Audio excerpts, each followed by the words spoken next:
Hi, my name's Dave Hooper. I want to tell you a story that began with an innocent question. Back when I was just a regular guy, I'd been a career entrepreneur with some successes and failures. In other words, by this point in my life, I'd been humbled. But we were okay financially, my wife had another son on the way, and life was pretty good. That was February of 2011, which was the last normal month I'd ever have. That's when I first took a closer look at 9/11 and found something astonishing. Something that would change my life. This is the story of how one simple accidental question came to be, and how it led to another, and then another, becoming a research obsession that crashed my belief system and drove my marriage, relationships, and sanity to the brink of disaster, and how out from that brink came my awakening. You can't write or talk about it, you just have to see it to believe it, and that's why this film was born. So let's start at the beginning, when my eyes first opened. Looking into 9/11 by itself didn't bring on this spiritual awakening, but it was the first domino to fall. You're about to get a peek down the rabbit hole, but just a peek, just enough to see that there is one. So get ready, because you're going to see some things that will test your beliefs and your notion of reality. So why don't we ease into it? Because you know what it's like when you first open your eyes after a deep sleep. That first light can be intense.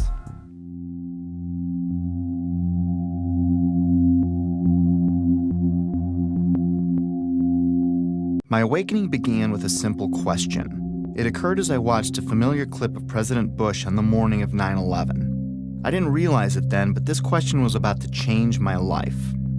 Bush is sitting at Booker Elementary School in Sarasota, Florida at 9:05 a.m. when White House Chief of Staff Andrew Card whispers into the president's ear. A second plane has hit the second tower. America is under attack. That first question was, why didn't the Secret Service get him out of there immediately? They didn't know how many planes were hijacked yet or what their targets were. There were actually 8 planes that were hijacked. We had 11 reports of hijacked aircraft.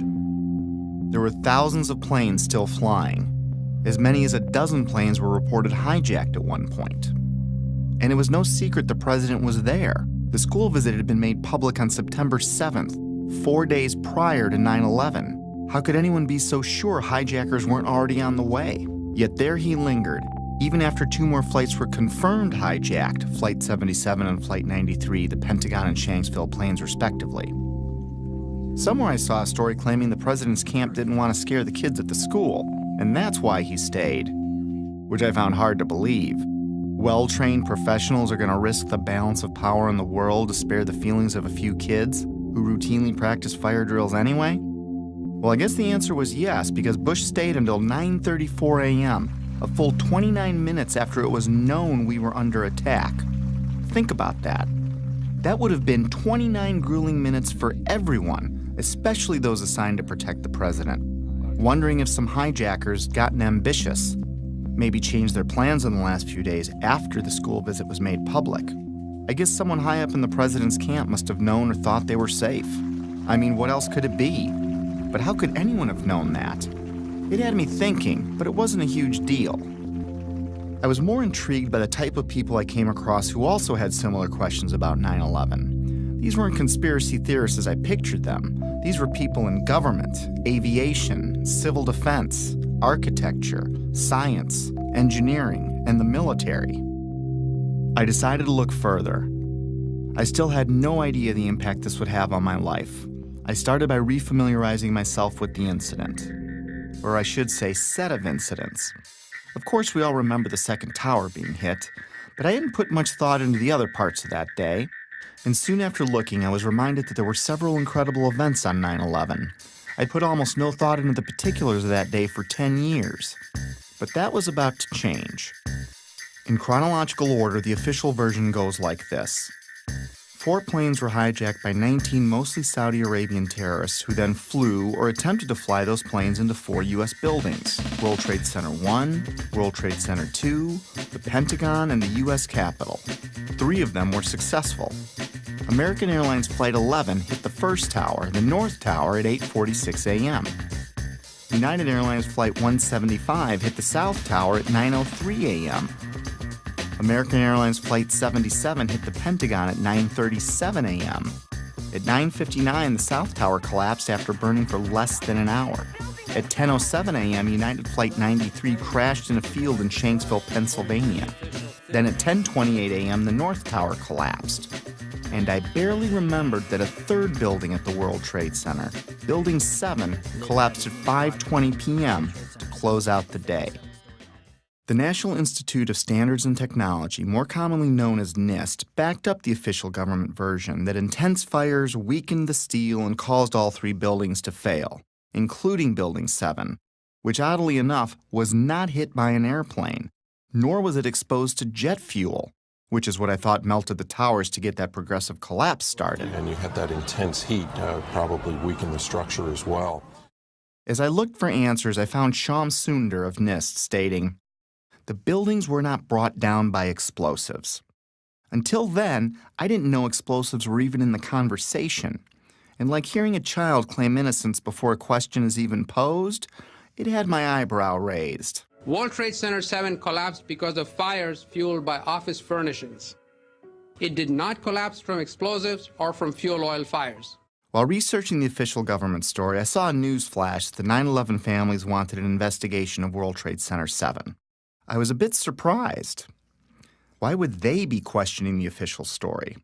That seemed a little out there, but who could be more invested than they were?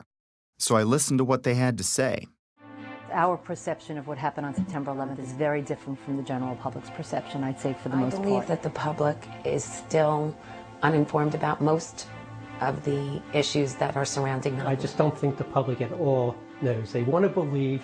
I think the truth sometimes can be frightening. There's some deep, deep explaining to do. The bottom line is that it needs to be investigated. We have to demand a new investigation. I want justice here. Nobody ever stopped to have a scientific investigation. A scientific investigation. A scientific... What did these families know that I didn't? It's obvious once you look, they've been trying to say something is wrong, and we need to look at 9/11 more closely, especially Building 7. And they weren't alone.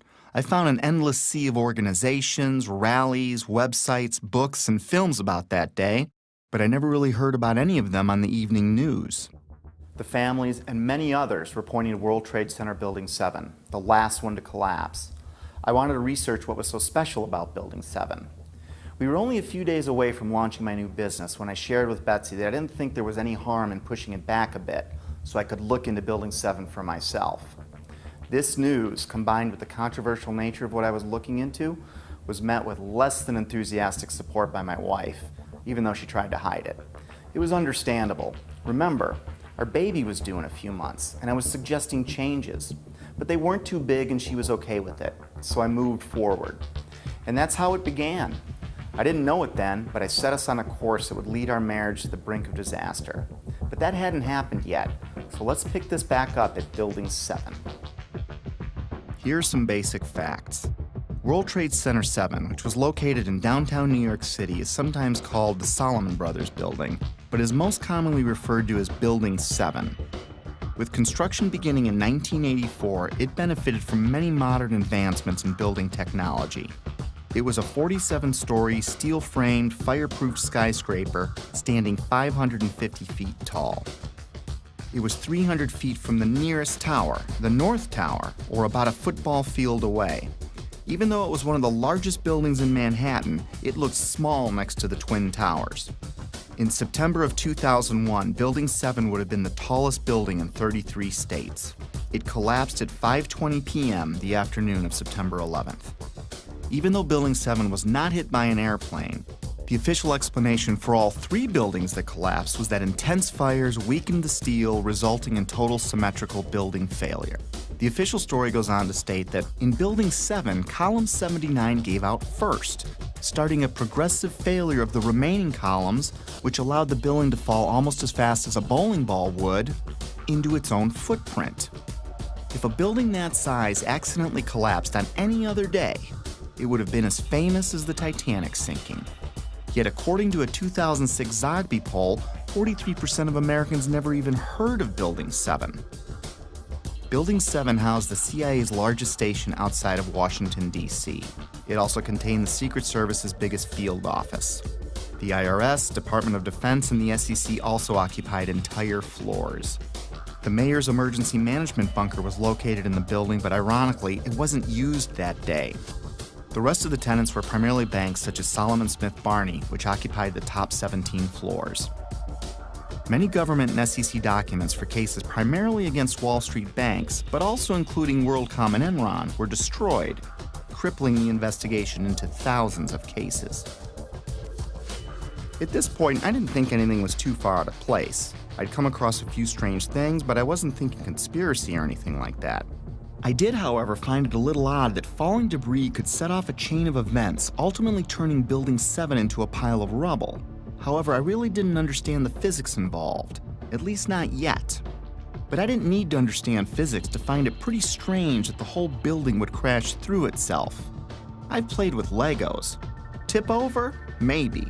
But to pile drive through itself didn't make sense. At least the Twin Towers were hit by planes, but no plane hit Building 7. Sometimes it's easier for me to tackle complex issues with simple metaphors, so I thought of a stove. Then I imagined what kind of materials would I need to add to the fire so that all 4 legs would collapse simultaneously, and I couldn't answer it. Better yet, let's say I stacked 10 stoves on top of each other, and then I welded them together to better represent any of the buildings that collapsed that day. Now I go and light, let's say, the 7th stove up on the stack. What could cause the 7th stove's legs to give out simultaneously and cause every other stove below it and above it to break apart into tiny pieces, crashing to a pile of rubble in a few seconds?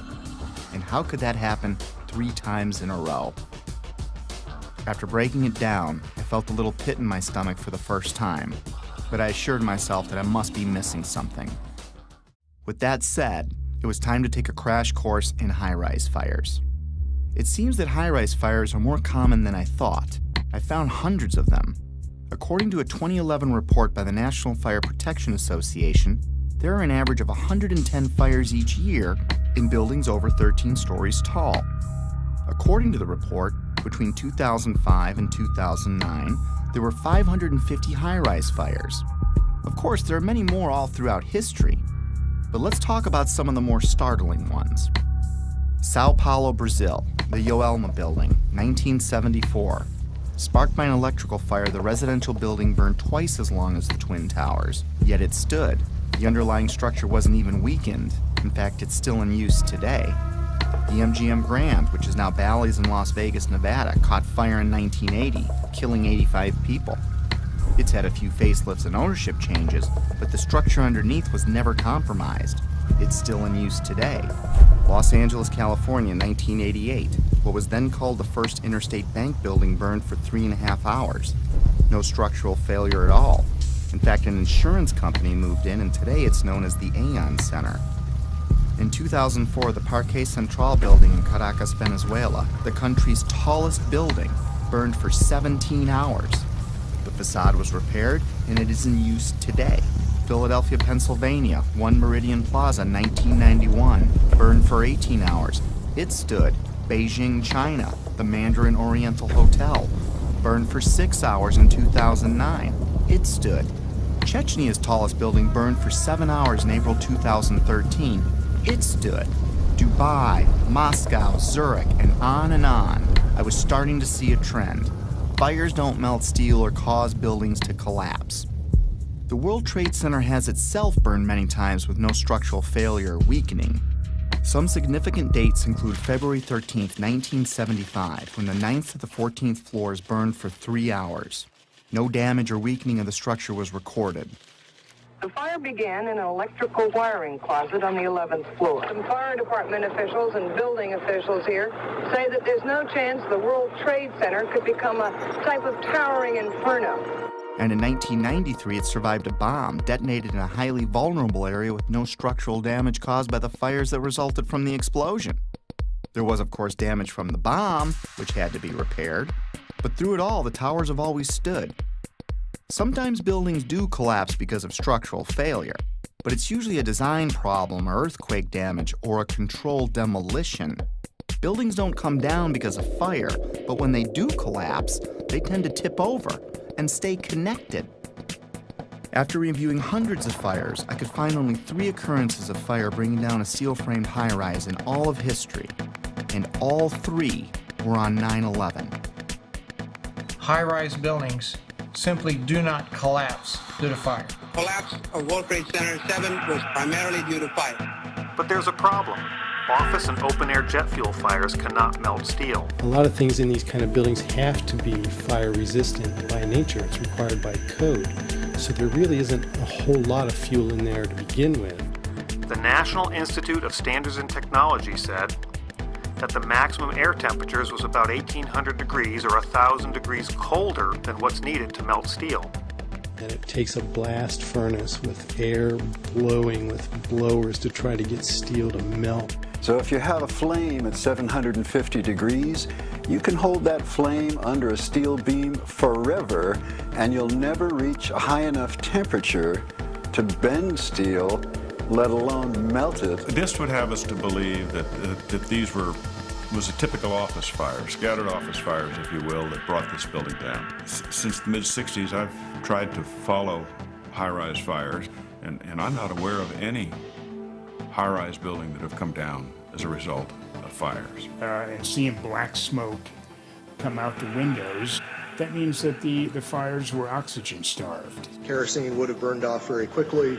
What wasn't destroyed in the initial fireball would have been consumed fairly rapidly and would have only really served as an ignition for the rest of the material. None of which would have been, in my experience as a fire protection engineer, hot enough to sufficiently soften the steel or damage the steel to result in a total collapse of the building. Well, we're told that the planes hit the buildings and there was an explosion and a fire, and about an hour and a half later, in the case of the North Tower, the buildings collapsed due to structural weakening due to the fires. Fires in high-rises have never brought down a steel frame high-rise building at all, ever. The bottom line is this. Steel-framed high-rises don't collapse, especially into their own footprint, because of fire. This is why builders and architects have loved steel for 100 years. A fire typically can't compromise the steel structure. Of course, 9/11 was not a typical day with typical fires. Jet fuel was involved. But the kerosene or the jet fuel just can't explain it. Set aside for a minute that only 2 of the buildings were subjected to kerosene. Now think of a kerosene lamp or a kerosene heater. In the history of kerosene lamps, I have never heard of one being melted because the fires were too hot. In fact, the World Trade Center fires were starved of oxygen and therefore heat. You can see it in the black smoke coming from the towers. Yet molten iron was found in the rubble of all 3 buildings. Something else had to provide the heat and energy needed to liquefy, melt, or even microscopically bend the steel in any of those 3 buildings. And unless you work for NIST, scientists agree that neither jet fuel, nor the furnishings inside those buildings could have heated the steel enough to melt it. I was starting to realize that something else must have been involved in the collapse of at least Building 7, if not all 3. Okay, maybe airplanes weakened the structure of the Twin Towers, which we'll be looking into more deeply later. For now, believe it or not, planes have hit many buildings throughout history and none fell. Of course, none were hit with planes as large as the ones on 9/11, but that still leaves Building 7. I couldn't explain it. Can you tell me that if I throw a flaming chunk of metal off of one building, I can make the building next to it collapse in on itself a few hours later? Why do demolition companies even exist if you can just light a few random fires and wait for an implosion? Maybe the steel structure in Building 7 was so badly damaged from falling debris that the entire structure was compromised. It still can't explain the symmetrical collapse, but I looked anyway. Other buildings that have suffered severe structural damage by natural disaster or bombs didn't disintegrate into rubble piles. They stayed together in some way. Even the buildings in the Trade Center complex that suffered worse damage than Building 7 didn't collapse in on themselves. This uneasy feeling was growing, but there was much more to understand about Building 7's collapse, especially before I started jumping to conclusions in my own head. I needed to hear from some experts. It just didn't add up, the way the whole thing sort of pile drove itself into the ground and all at near free fall speed. Collapses straight down into its own footprint at free fall speed. This is uncanny. There's 40,000 tons of structural steel designed to resist this collapse. This building had 40,000 tons of structural steel in its structural system, and that is intended to keep it from going anywhere. The animation sequence from the National Institute of Standards and Technology for their model, their mathematical model of the collapse of Building Number 7.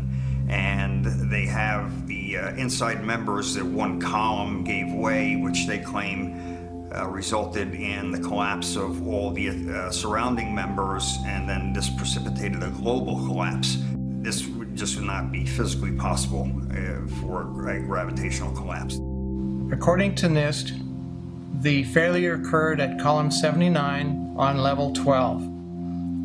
This means basically they're talking about a single columnar collapse or failure that resulted in a total collapse of the building. That just does not make any sense. Regardless of the engineering, the logic tells you that if you have a single failure at some random point in the building, that the entire building is not going to collapse. Buildings don't break that way.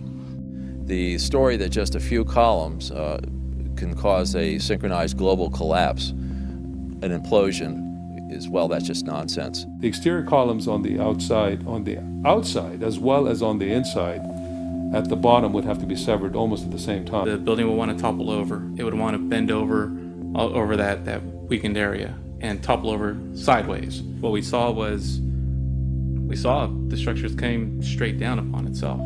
It cannot happen that when you have asymmetric damage, you will get a perfectly symmetrical collapse. At free fall speed, that's impossible. That's a violation of the fundamental law of physics that says that for every action, there's an equal and opposite reaction. If you took a billiard ball and dropped at the height of the Twin Towers, and you just merely stopped it and started at every floor in free fall, it would take over 1.5 minutes to reach the ground. The buildings were down in 10 seconds. Buildings just don't behave like that. If floors fall, they tend to fall and are braced by the floor directly beneath it. And there's some delay there. And then the next floor falls with 2 floors, and there's some more delay. The buildings actually accelerated as they came down, meaning they were not getting resistance from these massive columns in the center of the core of this building. And when it's all finished, the outside walls from the lower floors are piled one on top of the other right in the middle of the building. So it's fiction to say that a building as modern as World Trade Center 7 comes down with no resistance. Doesn't add up. The official explanation was dead wrong. Just not possible. Not possible. Just doesn't make sense. It's not how it works. It can't happen. Never before in history. It just can't happen. Well, that's just nonsense. And that cannot happen. Couldn't happen. It's fiction. There's definitely much more going on than just fire. This was a controlled event. The symmetry is the smoking gun. In short, the evidence is clear. We are witnessing not the collapse of a building, but its demolition. At the time, I was thinking, wait a minute. My heart was pounding, my adrenaline was flowing, and I had a knot in my stomach. You know, the collapse never looked right to me, but then again, I never really thought that it defied the laws of physics. My imagination started to run wild. Could the hijackers have wired the buildings? Maybe the government didn't want us to know how really lax their security was, and that's why they covered up this fact. Maybe it was pre-wired for some reason, but that made no sense. If it was a controlled demolition, it would explain how much of these buildings were reduced to ash. It would explain why the towers fell after burning for only an hour or so. It would explain why they imploded instead of tearing apart. It would explain why they all fell at close to free fall speed. It sure looked like a controlled demolition, in retrospect. I couldn't stop at this point. I needed to know more. Late nights, coffee, research. My life was changing before my very eyes. I had taken my very first step down the rabbit hole. Little did I know how much deeper it would go. By now I knew that fires didn't bring down the buildings. And even if fire could somehow melt steel, the buildings would not have fallen in on themselves. They would have tipped over or torn apart. I was starting to find credible people talking about controlled demolitions and the use of explosives and molten steel. My mind kept wandering, trying to imagine how all this tied together. But first, I still needed to understand more about what happened. And what we find down there is pools of molten iron. What does that mean? Several tons. Exactly. What is that doing there? The first responders see it. The structural engineers see it. It's documented by FEMA, the melting of steel. Normal office fires is what's supposed to have brought these buildings down, along with jet plane impacts. But jet fuel and office fires don't produce molten iron or molten steel. It doesn't begin to melt until 3,000 degrees. At one point, I think they were about 2,800 degrees. See the stuff he's pulling out? Yeah. It's red hot. 8 weeks later, we still got fires burning. The concept of molten iron is very important here. In order to get molten iron, you have to reach unbelievable heat levels. It takes much, much more energy than you could find with any combination of burning office furniture, jet fuel, or gravity. Molten iron can be an indication of the use of thermite. Thermite, thermate, and nanothermite are super hot burning substances used by the military that can cut through steel.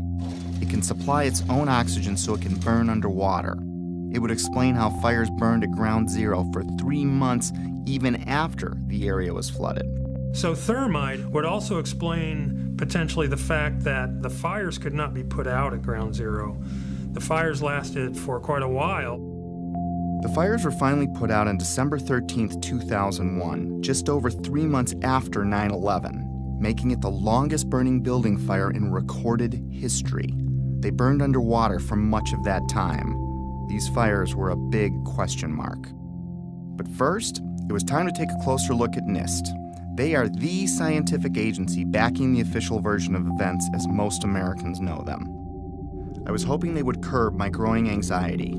Instead, what I learned about NIST made my heart sink. To understand NIST, you need to understand the relationship to explosives. They have vehemently denied that there were any. Not only did they not check for them, they state that none were used. Plain and simple. In fact, they have gone to unbelievable lengths to prove that explosives, or even the evidence of explosives, like pops going off, did not exist. Some people might call it incompetence. Others might call it selling your soul. NIST concedes that they found no evidence for explosives. So then we asked them, well, did you look?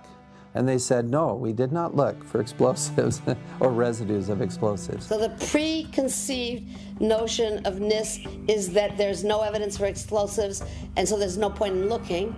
That is the most unscientific thing that you can possibly think of, not to look because you don't expect to find evidence, and in fact the evidence is overwhelming. NIST computed what they claimed would be the minimum loudness of an explosion that could sever column 79 with a single blast. Then they claimed no observers detected explosions as loud as their predictions. This size blast would have produced an incredibly loud sound that was not recorded on videos of the collapse nor reported by witnesses. On the basis of this artificial threshold of interest, they swept aside all evidence of actual explosions and concluded that no explosives contributed to the destruction of the building. We did not find any evidence that explosives were used in the collapse. Is that a secondary explosion? Yes, it was. That was the Yeah, definitely secondary explosion. Secondary explosions, sometimes described as pops or booms, are mini detonations apart from the primary explosion of the plane impacts. These types of explosions are routine in a controlled demolition. They were heard in all 3 buildings long before any collapsed. Like, it sounded like gunfire, you know, bang, bang, bang, bang, bang, and then all of a sudden, 3 big explosions. That sound was not picked up by any of the videos or witnesses that we have talked to. You heard explosions, like ba-boom! We just heard one more explosion. That's about the fourth one we've heard. CNN is now reporting that there was a third explosion at the World Trade Center. Equally unempirical is the treatment by NIST and Popular Mechanics of reports of explosions before and during the collapses. Both documents pretend that there were no explosions. Secondary explosion. We've got numerous people covered with dust from the secondary explosion. Okay, you get the point. Why was NIST denying these explosions? Why are they a big deal? Well, those explosions are a strong sign of a controlled demolition, but they're not proof positive of one. If it was a controlled demolition, there would be other signs like misfired explosives and particles in the dust. So their preferred method of dealing with this problem was to ignore or even deny the reports. John Gross, one of the chief authors of the NIST report, was captured on film while he was making a public presentation, saying that he knew of absolutely no eyewitness who has said there was a pool of molten steel. I'm curious about the pool of molten steel that was found in the bottom of the towers. First of all, let's go back to your basic premise that there was a pool of molten steel. I know of absolutely nobody, no eyewitness who said so. Get down below and you see molten steel running down the channel rails. Like you're in a foundry. Like it was lava from a volcano. The fires got very intense down there and it actually melted beams where it was molten steel that was being dug out. Underground, it was still so hot that molten metal dripped down the sides of the wall from Building 6. The premise that there was a pool of molten steel. I know of absolutely nobody, no eyewitness who said so, nobody who's produced it. I was on the site, I was on the steel yards, so I don't know that that's so. Then I was at the site 2 weeks after it happened with Governor Pataki, right? And they had to cease digging that day. You know why? They were finding pockets of molten liquid metal. In an office fire, you cannot generate enough heat to melt steel. And yet we have evidence of molten iron in the microspheres, in the rubble pile, and the metal pouring out of the side of the tower. About 7 minutes before its final destruction, almost an hour after the plane hit, molten metal was seen coming out of the northeast corner near the 80th floor. What was going on here? These guys at NIST are the official version. Office and jet fuel fires can reach about 1,600 degrees under ideal conditions, but NIST said that the fires burned at 1,800 degrees, which they claim was just enough to weaken and bend the steel, which led to complete failure of each building's infrastructure. But that still leaves us more than 1,000 degrees short of molten metal, which was found all over Ground Zero. They denied that molten metal existed, and they denied that witnesses heard secondary explosions going off. Even the NIST computer animation of Building 7's collapse is inaccurate, showing the outer structural walls crumpling in instead of coming straight down. The NIST report, on which Popular Mechanics and much of the press has relied, is not a scientific report. It is a political document. We need to have an investigation of NIST themselves. I believe that the reports that came out are not true. So the fact that NIST says that is absolutely, in my opinion, it's criminal. NIST wasn't looking for the truth. They were trying to hide it. But why? Were they asked to falsify their findings? I didn't think they came up with this on their own.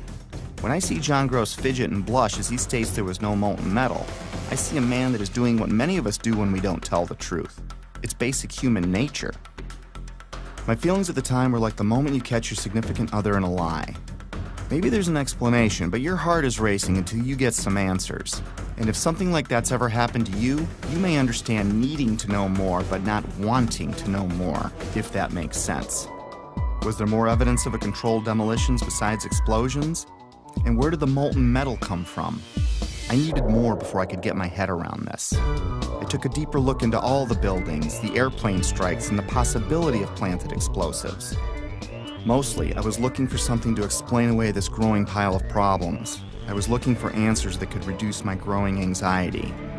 Instead, I would fall further down the rabbit hole. By now, Betsy was about to give birth. The idea of putting the business off for a week had turned into a few months. and I couldn't help from talking about my findings all the time, even though Betsy asked me to tone it down. She needed more from me as a husband and father, and I needed more from her to preserve my sanity. Then my dad died, and 8 days later, my son was born. I was all over the place. This prompted my first break. I was in a very strange place, grieving my dad and celebrating my son, while digesting this new information that no one wanted to discuss. What I'd been working on was no secret to my whole family, and everyone seemed pretty relieved when it looked like I was re-entering my normal life.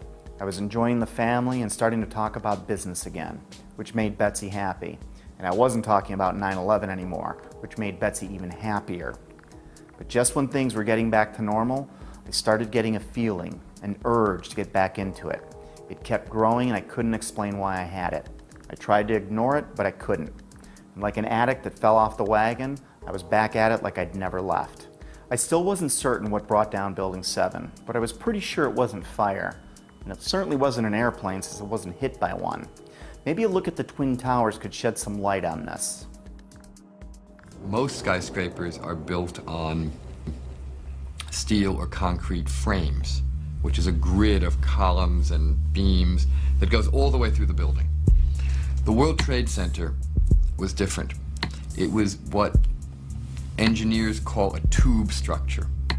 It was a very, very strong mesh of steel. There's a large central rectangle in each of the towers that contained 47 columns, and these columns basically were the primary structural support of the building. These 47, 48 columns are essentially the superstructure of a battleship. They're essentially a suspension bridge. There's no way that burning kerosene can ever affect these in the least, if only because of the radiator effect. The minuscule possibility that fire somehow brought all three buildings down was gone.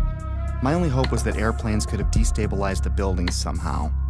It didn't explain Building 7, but I was trying to give the official version every possible chance to be right. Let's look at the best documented impact that day.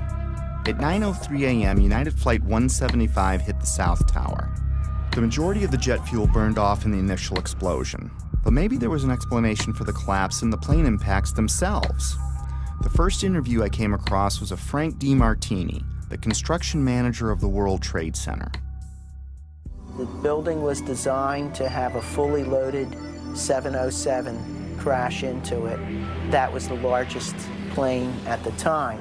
The building probably could sustain multiple impacts of jetliners because this structure is like the mosquito netting on your screen door. The jet plane is just a pencil puncturing that screen netting.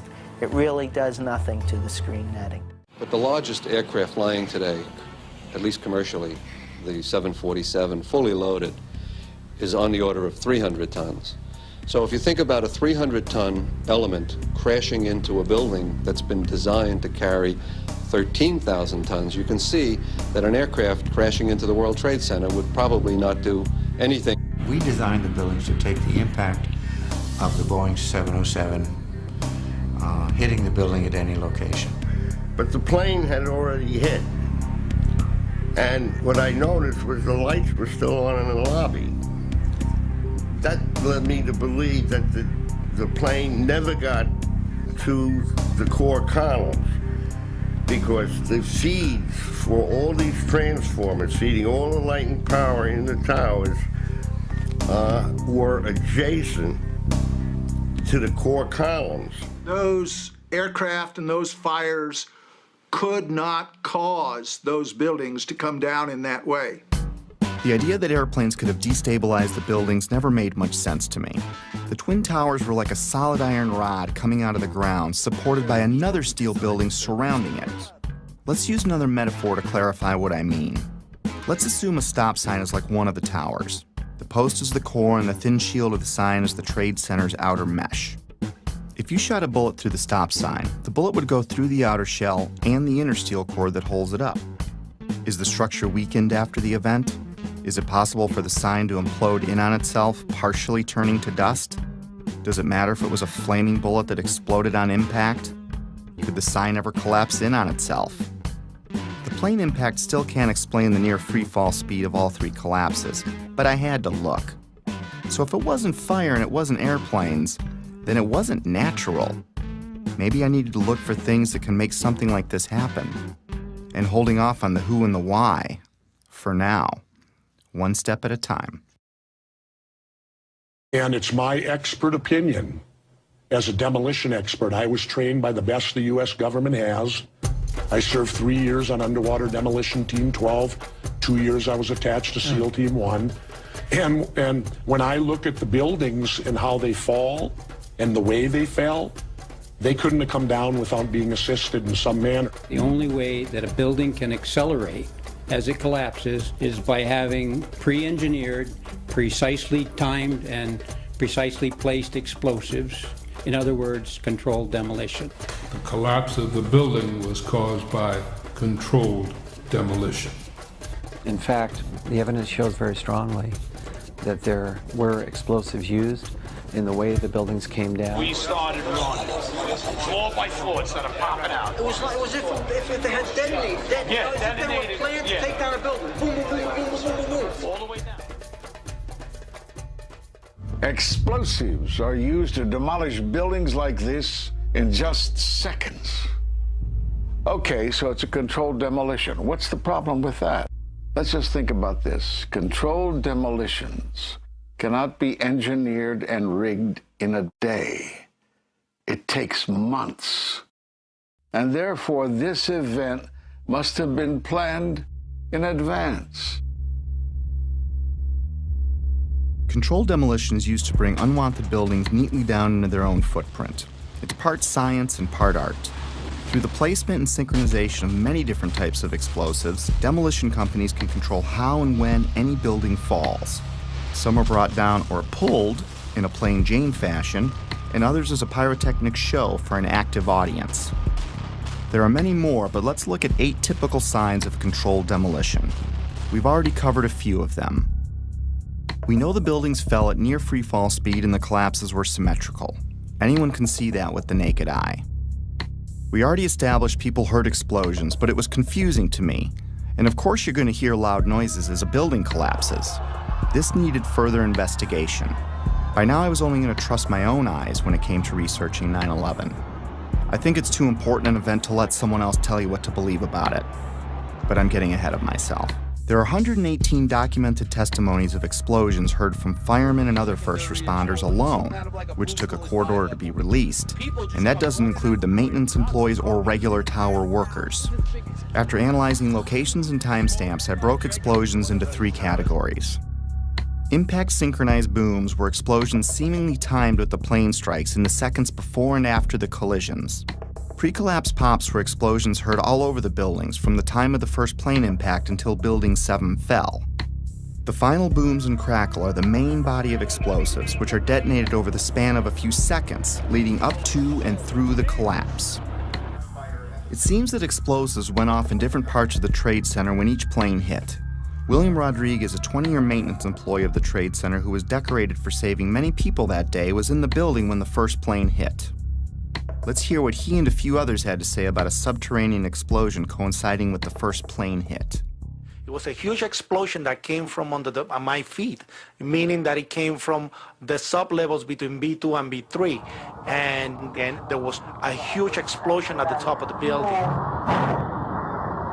You could hear the difference from the bottom and all the way through the top. They were having coffee in the World Trade Center when the first plane struck. And all of a sudden it sounded like, I don't know where the subway is, but it sounded like a subway collision, a bomb. Just get out of the tunnel and the blue. The subway tunnel? Yeah. Yes, I was right there. I was down in the basement, came down, all of a sudden the elevator blew up, smoke. I dragged the guy out, his skin was hanging off, and I dragged him out, and I helped him out to the ambulance. What that man is describing sounds like an explosion, not jet fuel dripping down elevator shafts, as stated in the official version. Why did so many people hear an explosion below ground? A collision above might crack or break some windows, but I didn't understand how that could tear up the lobby, especially when you consider the base of the building would have felt the least amount of vibration as the shockwave was absorbed by the 95 floors above it. Remember, these images are from before the second plane strike, meaning these images were recorded between 8:46 and 9:03 a.m. The only thing that had happened so far is a plane impact around the 95th floor of this building.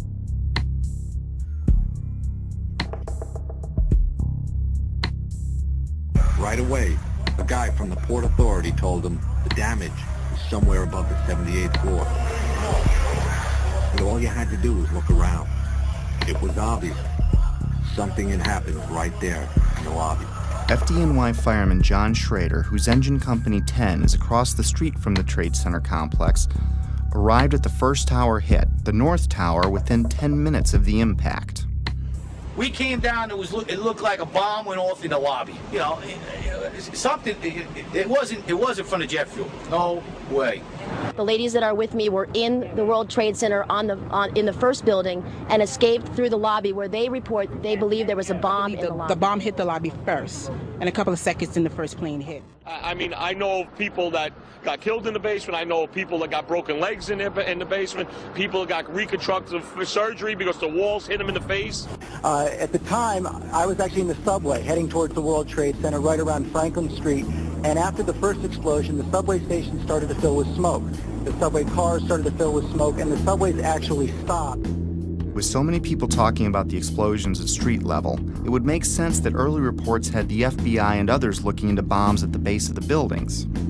Apparently what appears to happen was that at the same time two planes hit the building, that the FBI most likely thinks that there was a car or truck packed with explosives underneath the buildings, which also exploded at the same time and brought both of them down. Reason to believe that one of the explosions at the World Trade Center may have been caused by a van that was parked in the building that may have had some type of explosive device in it. I spoke to the chief of safety for the New York City Fire Department. He received word of the possibility of a secondary device, that is another bomb going off. There was another explosion which took place. According to his theory, he thinks that there were actually devices that were planted in the building. Jenny Carr was recording a business meeting near the Trade Center at 8:46 a.m. on 9/11 when we hear the basement explosion.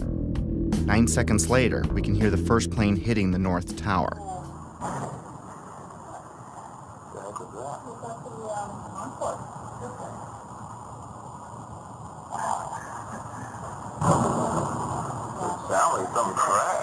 I think a bomb went off in the lobby first, then a plane hit the building, then another plane hit the other building. Let's discuss these pre-collapse pops. From a distance, they sound like pops, but they're actually pretty powerful. Hundreds of secondary explosions were reported at various times prior to the collapse of all three buildings. In a controlled demolition, these bangs are shaped charge explosives blowing out beams before a collapse. They can be programmed to go off hours or seconds before an implosion. These were mostly reported as secondary explosions by the first responders and reporters. We've heard reports of secondary explosions after the aircraft impact. Then somebody said that they saw an airliner go into one of those towers. Then, I don't know, an hour later than that, we had that big explosion from much, much lower. I don't know what on earth caused that. Here, hold on. You want to call your mother or something? You gotta get back. The final booms and crackle are like the grand finale of a fireworks show. In a controlled demolition, the vast majority of the explosives are set to go off in an ordered fashion over the span of a few seconds as the building collapses. Depending on distance, this can sound like a rumble, booms, or crackling. That feeling that there was something else, that there may have been something else that brought those buildings down. There was a lot of talk there in New York of another explosion prior to the collapse of the first building. We could hear a rumble, which was about 5 seconds long, preceding the actual collapse, and then a boom when each of those towers collapsed. In this footage, which has been slowed, you can see white smoke emanating from the ground floor before the collapse wave arrives. It's an unsteady camera, but keep in mind whoever recorded this was running for their life. It was like watching a stunt car explode before it crashes at the bottom of the cliff. In this image, recently released by a Freedom of Information Act request, police department photographer captured an explosion originating at the base of the South Tower, just before the first tower collapsed. The explosions and shockwave before Building 7's collapse were captured in different ways. We were watching the building actually because it was on fire. The bottom floors of the building were on fire, and we heard this sound that sounded like a clap of thunder. 2 turned around, we were shocked to see that the building was, well, it looked like there was a shock wave ripping through the building and the windows all busted out. In the end, the evidence of explosions was ignored by the organizations behind the official version, like NIST, FEMA, Popular Mechanics, and the 9/11 Commission. My independent search continued. Up next, the kink in the roof. It's not necessary for there to be a kink in the roof of an imploding building, but when it does happen, it's a pretty sure indication of a controlled demolition. The roof can only kink in when the central support columns are blown out first, meaning the destruction of the building is coming from inside it, not outside. This is done by design so the building falls in on itself. The kink in Building 7 is clearly visible to the naked eye. Controlled demolitions are designed to let the top of the building fall through its inner core columns, which is typically the strongest part of any building. Watch the penthouse of Building 7 sink into the floor below it just before the collapse begins. Squibs. Squibs are the sixth indicator on our list. In demolition vernacular, squibs refer to visible blasts from explosive charges.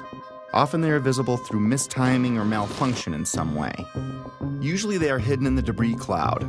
In simple terms, squibs are visual evidence of explosives. Squibs were recorded from the moment of the first plane impact through the collapse of the last tower. For me, they went unnoticed until I looked at the video more closely. These stills captured squibs as the towers collapsed. The official version stated these squibs were compressed air caused by the pancaking floors, which squeezed air to the point of bursting out a window. The seal of the building was already broken when the collapse began. Logically, if it was compressed air, it should have found the path of least resistance through the broken part of the building. It shouldn't have knocked out a window here or a window there, as many as 40 floors below the blast wave. Naysayers tend to say, well, that's just air being blown out the windows. I mean, it doesn't really work to say it's just air pressure. And I estimated these are coming out faster than 100 miles an hour. The following clips show multiple squibs popping out, sometimes simultaneously, sometimes dozens of floors away from each other. Of all the 9/11 information I've come across, this may have been the easiest to spot. Yet it provided me with one of those stark moments in which the reality of 9/11 sunk in to a new level. In this clip, notice how the squib occurs before the floors above reach the blast ejection point. Not all squibs, however, were easy to spot. Remember how we discussed explosions that were timed to go off with the plane impacts? Well, this is the first plane impact. Notice the dark brown smoke coming out of the top floor of the tower. This smoke is already dissipating before the plane strikes the building. In this segment, the NBC camera is pointed at the north tower. The first tower hit. In a few seconds, the second tower is going to be hit. You'll know it when it happens because of the reporter's voice and the fireball in the lower left corner of the screen. Now keep your eye on the east facade, the one on the left. Notice how several tiny explosions go off as the second plane hits the other building, perhaps in an effort to mask some necessary work prior to its demolition, as I was thinking at the time. Oh, another one just hit. Something else just hit. The seventh characteristic of a planned implosion is what's called a demolition wave. It's the path of destruction in a controlled demolition. It is a visible wave of explosions moving down the columns of a building just ahead of or at the speed of gravity. This array of synchronized explosives is timed to blow out floors beneath the collapse wave as the floors above reach the floors below, thus allowing a drop at approaching freefall speed. Again, let's slow down the film for some of these. When slowed down, you can see how the explosions are timed to go off, floor by floor. In this clip, you can clearly see a demolition wave proceeding down a column mostly hidden by the umbrella of the falling debris pile. Look to the right of the black line. It's a bit grainy because of the zoom. Here it is again without the black line. You can see synced explosives cutting a path down the building. The demolition wave can be hard to see with an untrained eye because it happens so fast. I tried to highlight a few more examples in the following clips.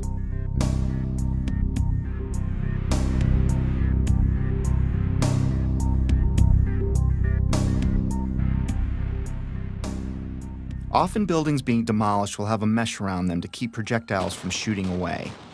In the case of the Twin Towers, there were thousands of pieces of steel jettisoned out much further than they could have if it were a gravitational collapse. Some pieces were ejected laterally over 600 feet. Some of these pieces weighed several tons. Let's listen to what a few experts had to say on the topic. Window mullions and things went up and out. That kind of stuff can't happen with just pure air pressure of floors getting sandwiched together. Large multi-ton beams were hurled hundreds of yards laterally. Gravity works vertically, not laterally. The fragments which are being,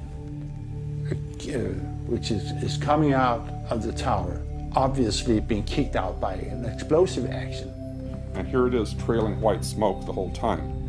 It really is indicative of some kind of explosion. I'm no physicist, but if this was a gravitational collapse, there is no way that multi-ton beams can land 2 football fields away. I've lived in high-rises my whole life, and I've dropped things off my balcony, things like shoes and computer monitors. All they do is fall straight down.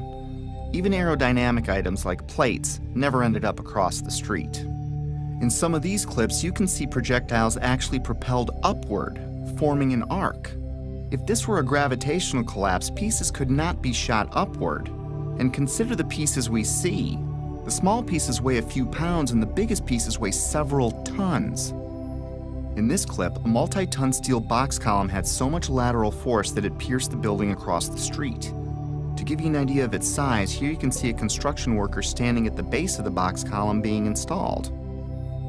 If I can't chuck a shoe more than 150 feet from the 50th floor of my building, how much force do you need to get a multi-ton steel girder to triple that?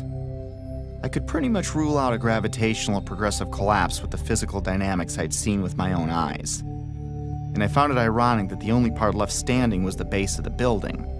Even though the whole building landed on it, it was the only part of the building whose columns did not become dismembered. Perhaps that says something about the difficulty in wiring the atrium of the towers.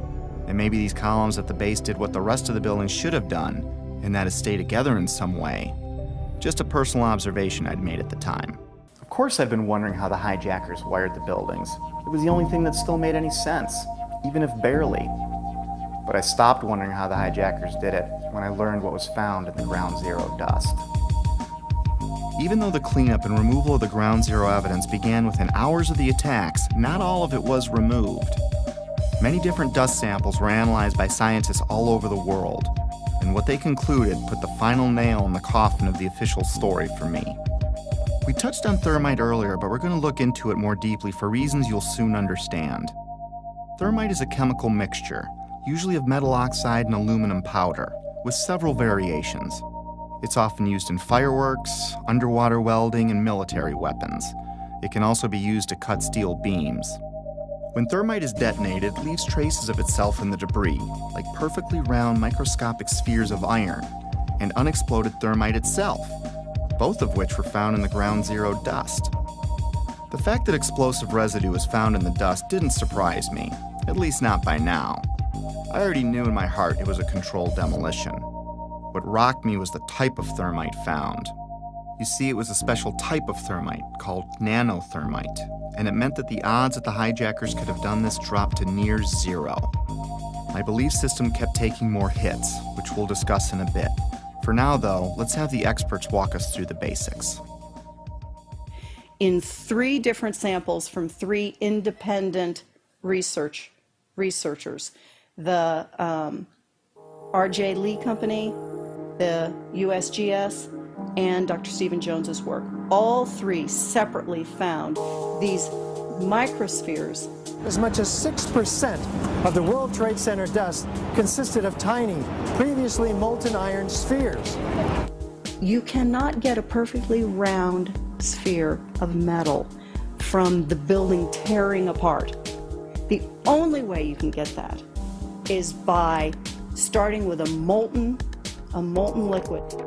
Then the hydrostatic pressure will create the perfectly round sphere as it solidifies. So what produced all that molten iron? Well, it has in it the chemical evidence of a special incendiary, which is thermite, a high-tech incendiary used to cut through steel like a hot knife through butter. These spheres have iron, aluminum, fluorine, manganese, very unusual elements associated only with thermite. And there's small chips of unignited thermite as well.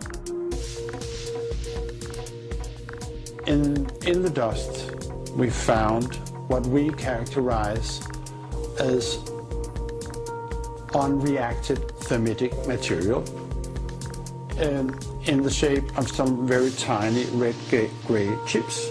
We captured the residue after the material had been heated.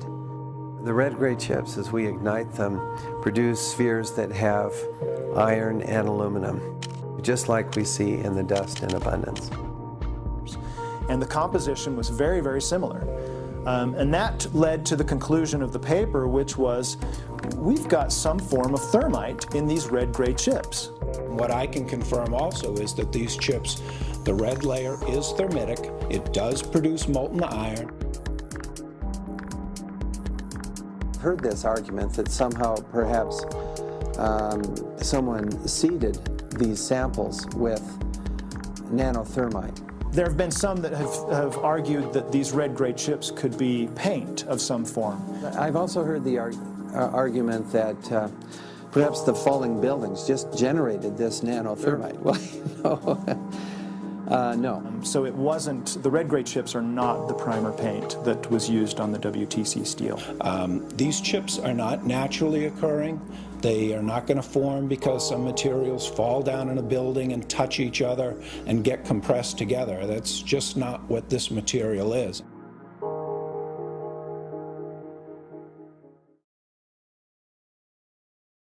What we have found is a modern version of thermite, which we call nanothermite, which is produced in a different way. It is not just two powders being mixed. First of all, the iron oxide grains are uniform and approximately 100 nanometers across. That's very tiny, much smaller than a human hair.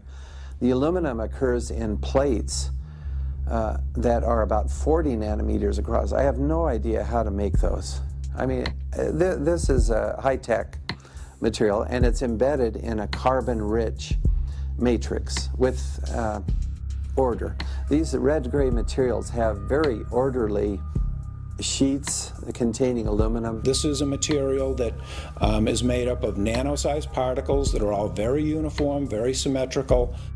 The aluminum appears in thin platelets about 40 nanometers thick.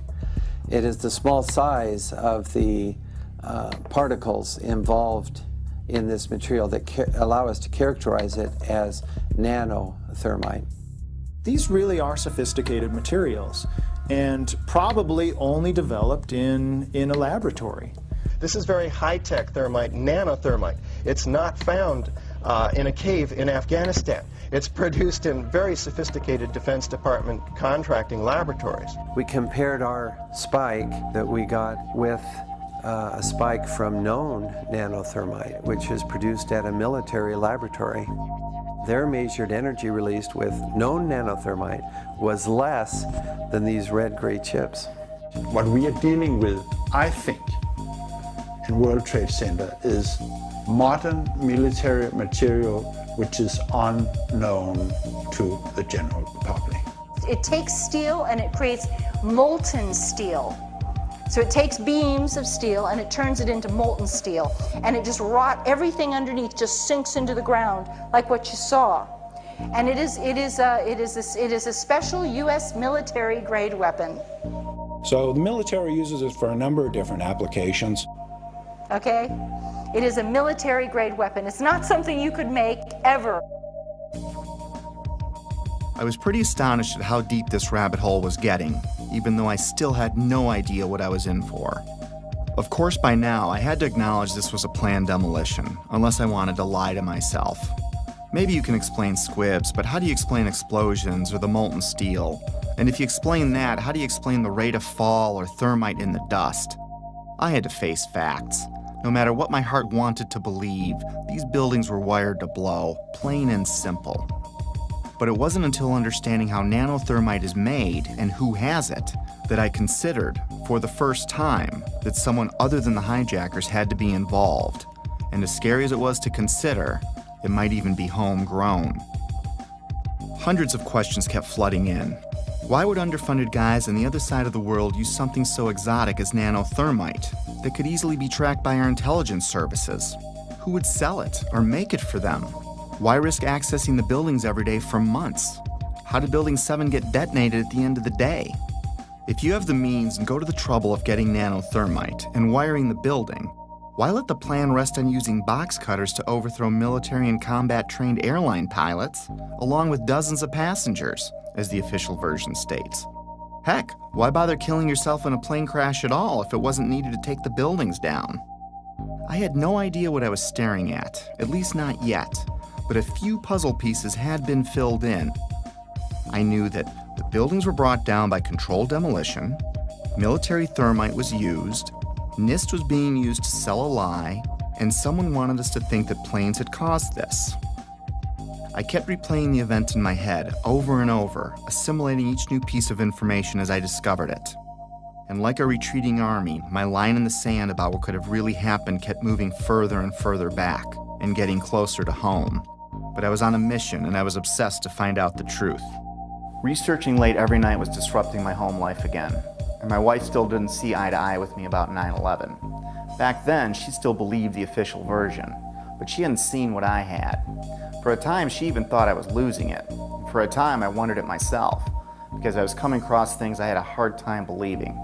My former, dismissive, conventional thinking self was fading away as my eyes continued to open, causing changes in my belief system and further destabilizing our home. It was harder than ever to drop the subject. Rifts were developing in other relationships too. I was angry at everything and everyone, from God to the government to anyone that didn't want to hear or believe what I had to say. I became a bit reclusive as I dug deeper. If the building was wired, lots of people had to get past security every day for a while. Remember when I said I lived in high-rises my whole life? Well, I worked in them too. And there is no way you can access buildings like those without the building security knowing. Lots of equipment had to be brought in. Authorization forms would need to be filled out. There would be drilling and pounding and dust in the ventilation ducts.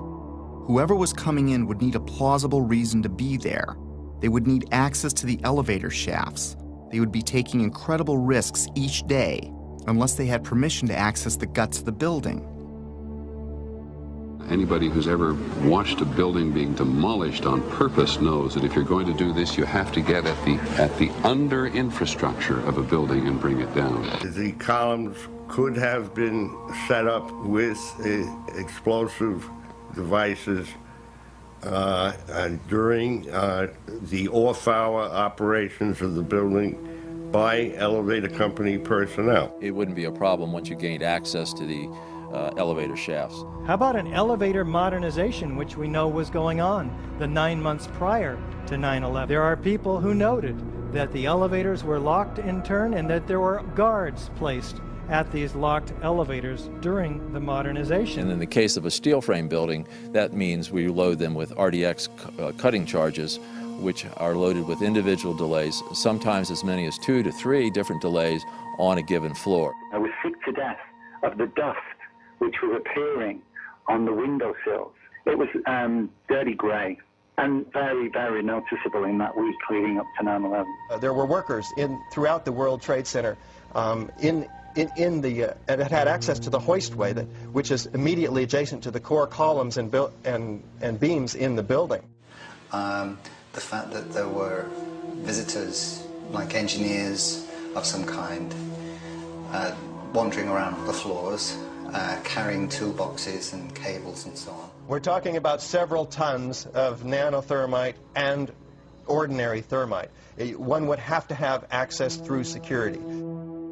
Video cameras caught trucks arriving at the World Trade Center from about August 23rd until every night until about September 2nd, September 3rd. And the trucks were arriving at about 3 o'clock in the morning when everybody else had left the building, including the janitorial trucks. Something was brought into that building that would help with the detonation. There may have been work done on the detonation before. It may have been going on for months, but whatever they needed at the very end, they came and brought in that 10-day period. The 9/11 Commission also does not tell you that Marvin Bush, the president's brother, and their cousin, Wirt Walker, were the principals of the company that was in charge of security for the World Trade Center. They don't, The jaw-dropping coincidences kept piling up. I learned that Stratesec was a security company which used to be called Securicom, and they didn't just handle security for the World Trade Center complex. They had contracts with Dulles International Airport, from where Flight 93 departed, and United Airlines, accounting for most of the security breakdowns on 9/11. And another thing, Stratesec also handles security for Los Alamos National Labs, one of the only places on the planet that can produce the nanothermite found in the ground zero dust. The odds are pretty astonishing that one company can link so many vital elements of 9/11. But more astonishing is there's no mention of Stratesec or Securicom in the entire 567-page 9/11 Commission report. Of course, that was no surprise by now. Did I forget to mention that that same 9/11 Commission did not mention the collapse of Building 7 in the entire report either? Why is there not a word about the collapse of that building in the 9/11 Commission report? We didn't see any evidence of the kind of thing you're talking about. I didn't think this was something done by terrorists anymore, nor did I think this was done by any one man, even if a president. How does he get nanothermite? How does he get NORAD, the FAA, and our air defenses to look the other way? Or get access to the interior of all 3 towers? Or get 19 guys to kill themselves? Or get NIST and the 9/11 Commission to tank their investigations? Or keep the media quiet? Or keep a rival administration from exposing it? No. This seemed much bigger than even a president, and impossible for a man on the run. If someone like me with no budget or staff can find something clearly wrong with Building 7's collapse, how could an entire government commission fail to mention it in their report? Something big and strange was coming into view, seemingly coordinated and almost invisible, like 1,000 more puzzle pieces dumped out before me. I couldn't see the bigger picture yet, but I knew there was one, and it involved powerful elements of our world. This reminded me of a quote that struck me in Woodrow Wilson's book, The New Freedom. He writes, "Some of the biggest men in the United States in the field of commerce and manufacture are afraid of somebody, are afraid of something. They know that there is a power somewhere so organized, so subtle, so watchful, so interlocked, so complete, so pervasive, that they had better not speak above their breath when they speak in condemnation of it." I wondered if we were talking about the same thing, so I continued my research. I didn't even need to remind myself I was falling down the rabbit hole anymore. I was now fully expecting to see the unexpected. Remember the opening chapter, The Dog That Didn't Bark?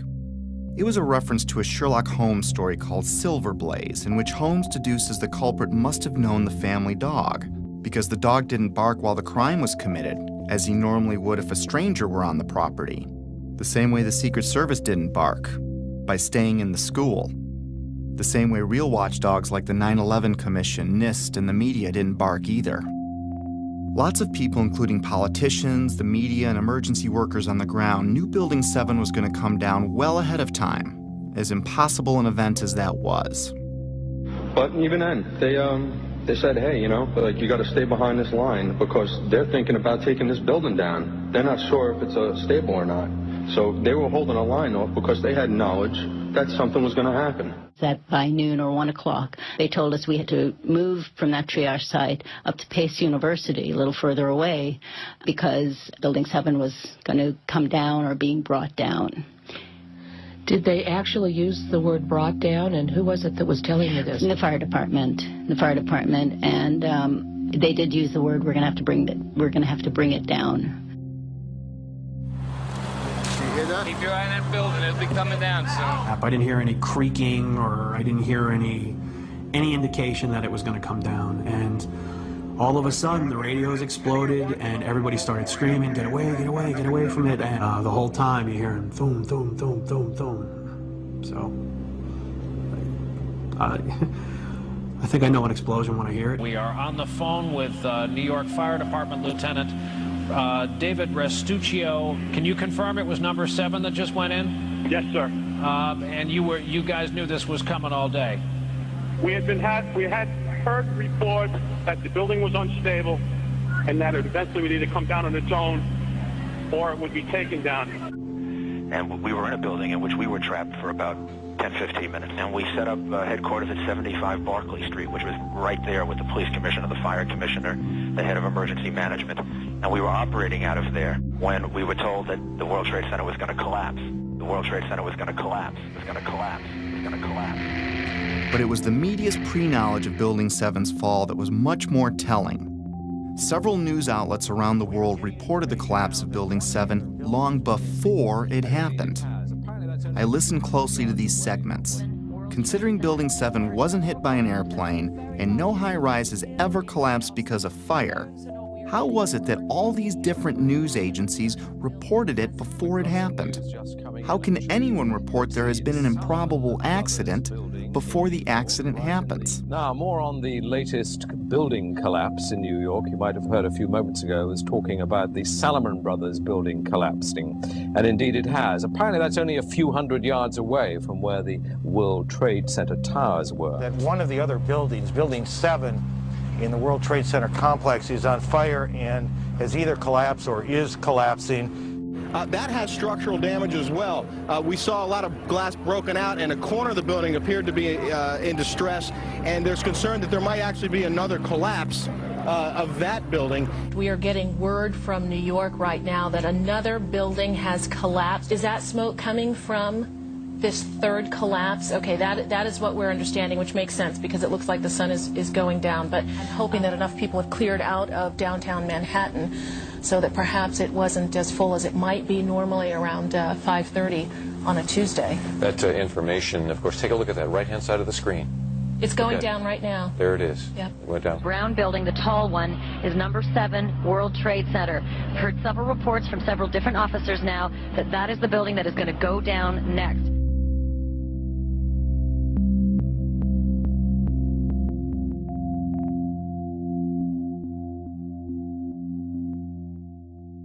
The media has played an important role in shaping the official story, even to this day. The idea that the buildings fell because of planes and fire was instilled in the public's conscience early and often on 9/11, and it started before any buildings fell. And that perhaps they're buckling under the force of the collision or the hole that's resulted from these two planes. My sense is that just one, the velocity of the plane and the fact that you have a plane filled with fuel hitting that building that burned. So structural damage, as you had suggested, probably led to this building going down. We are seeing... It was because the building had been weakened during this morning's attacks. And then I witnessed both towers collapse, one first and then the second, mostly due to structural failure because the fire was just too intense. And now we are told that there's a fire there and that building may collapse as well as you can. Pictures of airplanes flying into buildings, fires burning, huge structures collapsing, have filled us with disbelief. Metaphor time. Let's say your local TV news breaks in with a report of a car accident at the corner of Main and First Avenue because a car blew out a tire, swerved into a tanker truck, and it exploded. Now your office is at that corner, so you go out and look, but everything looks fine. You flip stations and other stations are reporting it too, using different wire services even. As you stare out the window wondering where there's another Main and First Avenue, a car drives into a parked gas truck and it explodes. Have you witnessed a miracle or a staged event? If what I was finding were mistakes in a massive ruse, then the sheer boldness and size of it alone is why I never saw it before. It reminded me of a quote often attributed to Joseph Goebbels, the minister of propaganda for Hitler's Nazi Germany, who stated that, "If you tell a lie big enough and keep repeating it, people will eventually come to believe it." I found a pattern of bullying, intimidation, and belittling of anyone asking valid questions, which did nothing to soften my growing anger, even though I had no idea to where or to whom it was directed. We're not buying it. Okay, you don't have to buy anything. You're American. You want to be a nut, you can be a nut. Anybody who thinks that 9/11 was carried out by the government isn't a truther. They're idiots. I'm merely saying it is wrong, blasphemous, and sinful for you to suggest, imply, or help other people come to the conclusion that the U.S. government killed 3,000 of its own citizens, because it didn't. How big a lunatic do you have to be to watch two giant airliners packed with jet fuel slam into buildings on live TV, igniting a massive inferno that burned for 2 hours, and then think, well, if you believe that was the cause? These people are idiots. They're mentally ill. They should be treated with respect. It's an insult to people who are victims of 9/11 and their families. You know what? It wasn't an inside job. We can see the planes. The planes hit the building. It wasn't a controlled demolition, and the buildings came down. And it just is beyond bizarre. Yeah, and you are a nutcase, Building 7. 9/11 was an inside job. Oh, get a life. Get a life. 9/11 was an inside job. You're like the guys who think that the space aliens kidnapped Elvis or something like that. That's where you are. I didn't think it was an accident that every question is uniformly dismissed. I couldn't find a familiar journalist that seriously entertained these obvious questions that anyone would have. Could I really be onto something that the media couldn't see? Or were they trying to keep me from seeing something they did? Most reasonable people would question the official story after seeing what we've seen. So I switched my focus to independent news sources, outside the mainstream. No, they're not well-funded, slick, or glitzy. Most are just regular people or sincere journalists trying to expose the truth about something in their corner of the world. One such man was Bill Cooper. I found him early in my 9/11 research. At the time, I couldn't explain how he predicted what you're about to hear. Bill Cooper spent his life in the intelligence community. He rose to the Office of Naval Security and Intelligence, serving on the intelligence briefing team for the Commander-in-Chief of the Pacific Fleet. He held several top security clearances. After the military, he developed and operated the largest civilian intelligence agency in the world. The world's largest and most successful civilian intelligence gathering operation in the world, which makes me privy to an awful lot of information that none of you will ever see. In other words, he was very credible. The following clip is from his radio program, The Hour of the Time, which aired on the night of June 28, 2001, 76 days before 9/11 happened. A CNN reporter found Osama bin Laden, took a television camera crew with him, went into Osama bin Laden's hideout, interviewed him and his top leadership, his top lieutenants and colonels and generals in their hideout. This is a CNN reporter with a camera crew. And he came out and told everybody, within 3 weeks, Osama bin Laden is going to attack the United States and Israel. Now, don't you think that's kind of strange, folks? You see, because the largest intelligence apparatus in the world, with the biggest budget in the history of the world, has been looking for Osama bin Laden for years and years and years, and can't find him. And whatever is going to happen that they're going to blame on Osama bin Laden, don't you even believe it. When in hell are all you people going to wake up? All these early news reports were glaring misfires in what seemed to be an otherwise coordinated media campaign. Misfires not unlike the ones meant to coincide with the first plane impact. Little mistakes that my untrained eye never picked up before, but that I was now finding all over, spawning even more questions, and fueling the early stages of what would become my spiritual awakening. As I continued finding evidence leading me away from the official version, it was not surprising the main body of evidence was being removed within hours of the attacks, cleaning up a crime scene with no real investigation. Because what they did immediately after 9/11 was they started removing the steel, the debris from Tower 7 and all the towers immediately. 400 truckloads per day of material were taken away from the World Trade Center site and sent to China for recycling. There were laws violated in the destruction of that evidence. I was starting to believe that things like the immediate cleanup were probably no accident. And to discover what was really happening, I'd need to find the ones behind the cleanup and the coordinated media and NIST and FEMA, the Federal Emergency Management Agency, which in another huge coincidence arrived at New York for a training exercise on Monday, September 10th, the night before 9/11, which is convenient as they oversaw the cleanup of Ground Zero. To be honest with you, we arrived on late Monday night and went into action on Tuesday morning. And not until today did we get a full opportunity to work. Over time, it got easier to find puzzle pieces, like the following testimony by Norman Mineta, the Secretary of Transportation in 2001, who was with Vice President Dick Cheney in the morning of 9/11. And like so much other important information, this interview would also be left out of the 9/11 Commission report. During the time that the airplane coming in to the Pentagon, there was a young man who would come in and say to the Vice President, the plane is 50 miles out, the plane is 30 miles out. And when it got down to the plane is 10 miles out, the young man also said to the Vice President, do the orders still stand? And the Vice President turned and whipped his neck around and said, of course the orders still stand. Have you heard anything to the contrary? Well, at the time I didn't know what all that meant. And the flight you're referring to is the flight that came into the Pentagon. Oh, God. The Mineta testimony launched my investigation into the Pentagon, Shanksville, the hijackers, and many other aspects of 9/11. And if I thought I was a long way down the rabbit hole already, was I way wrong. My belief system would ultimately be shattered, but rebuilt to accommodate my evolving worldview. Back then, however, I was only a few months into my investigation, and I was going through a full scope of emotions, and frankly, having a difficult time handling all of them.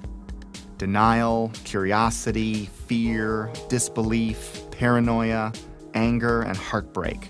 And I would go through many more. I was still unable to reconcile all the data in front of me. I couldn't see the bigger picture at the time. But like the wind, it can't be seen, yet we know it's there because it leaves evidence of its existence. Very much like the trail of breadcrumbs I'd been researching over the last few months. But it's not something I could understand in one sitting. It took time. Coping with the flood of emotions took a while. I didn't have anyone guiding me or anyone to talk to about it. I felt like I had no foundation, like the ground was crumbling beneath me. The truth is hidden by several mechanisms, especially the limits of our own preconceived beliefs. I'd been so ignorant and dismissive, but now I wondered what else I'd been fooled about. Over the years, I came to see that we're in a battle of information, a battle of beliefs, or a spiritual battle, if you will. I also came to believe that 9/11 is only one battle in a much larger war, a war I couldn't see yet, but one that I was well on the way to discovering. This is a lot to take in, and we all wake up at our own speed, if at all, which is why I stopped after only looking at the Trade Center portion of the attacks. There is so much more to this, but it's easier to process in smaller chunks. Betsy and I woke up at different speeds.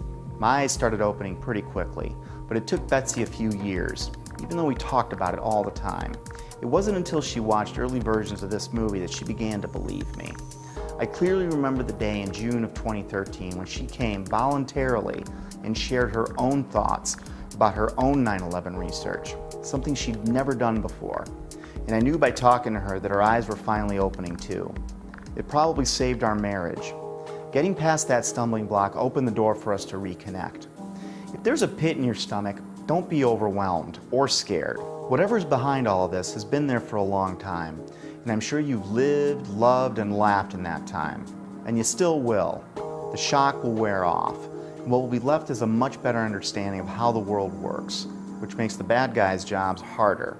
Over time, the discomfort and confusion subsided, and I went back to my life, with clarity and new hope for what's ahead. Today I'm able to laugh and be happy and look forward to the future like everyone else.